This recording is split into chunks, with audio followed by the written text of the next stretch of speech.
Even as the United States debates its policy toward the tide of refugees from Syria, our neighbor to the north is taking steps to offer more and more of them sanctuary, especially the man our Martha Teichner's been talking with.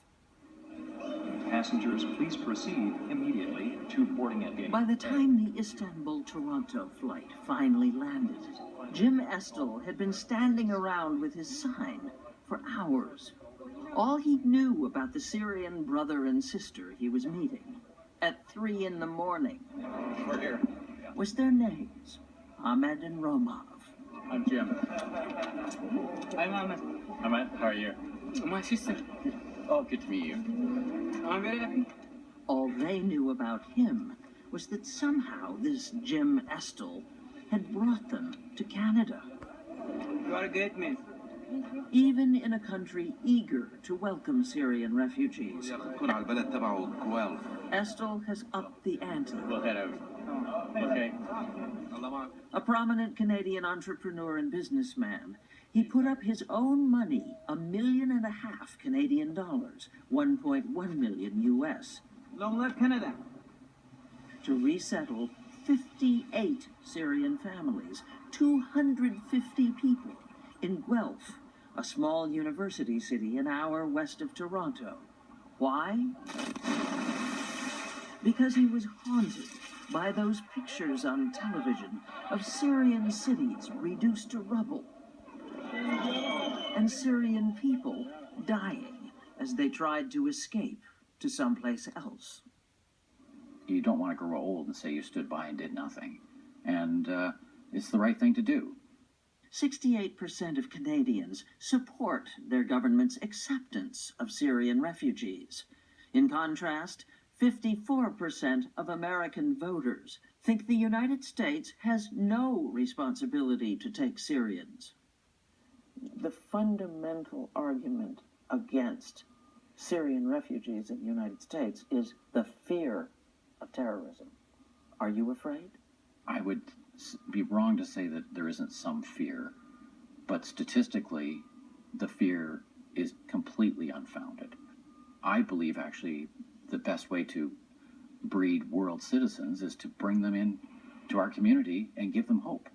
We can't come back to Syria, and here in Turkey the life is so hard we are without... The emails are heart-wrenching.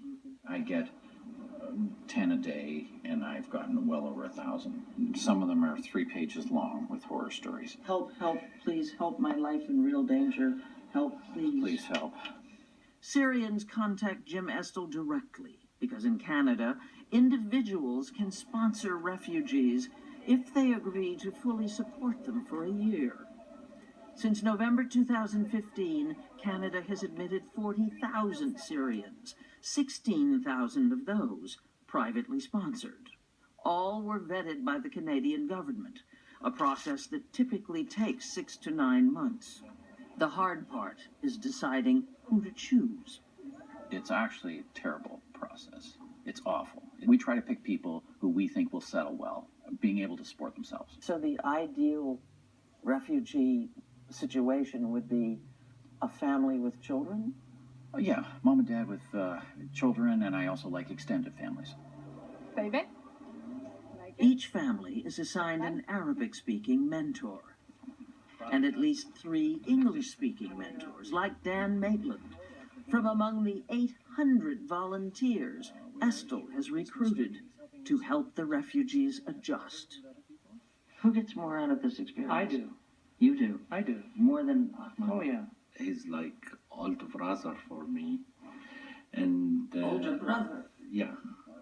Estill likes to say he runs his refugee program like a business. On how many something?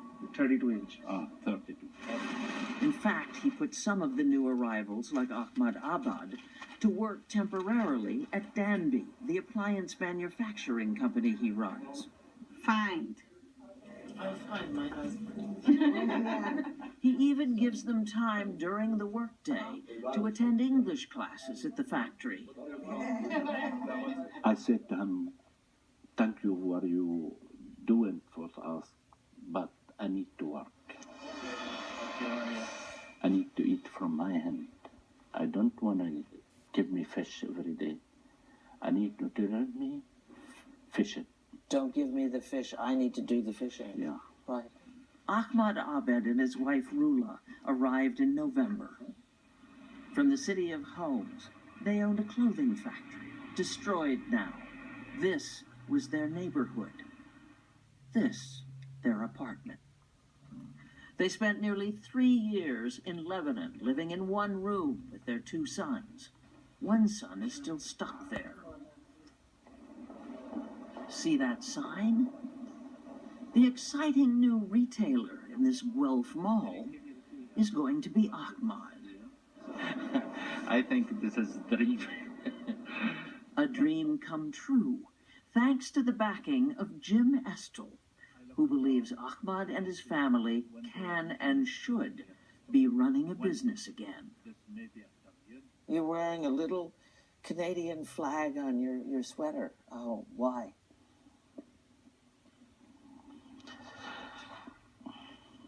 Because I love this country. Already? Yeah. I promise my God and myself I'm gonna be very good to this country here. Like she protect me, I protect her. And then there's Firoz Al-Mohammed. Okay, good. If being sponsored by Jim Estel wasn't good enough, things got even better for him when he was told his family, wife Ala and daughter Lilian, could live in this comfortable apartment free until the end of June. When did you arrive? What day? 12/12/2016. Ah, a day you'll never forget. Golden number. A golden number.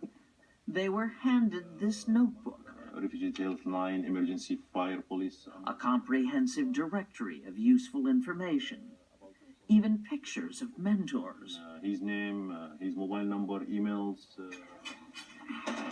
They couldn't believe it when they found their refrigerator filled with Syrian food. Were you surprised by the welcome, the friendliness? Yeah. Did that surprise you? It's amazing. Everywhere you go, you feel you are welcome in Canada. Firoz was an oil geologist in Syria, Allah a teacher. Their Damascus home is in ruins. The war drove them first to the oil fields of Iraq, and then after ISIS attacks, to Turkey. Lilian is speaking mostly English now. Just over 2 months after their long flight from Istanbul, this Syrian family feels safe and grateful and Canadian. Just 2-3 days ago, I got a salary and I paid the first tax, so I am Canadian. They decided to keep their welcome sign.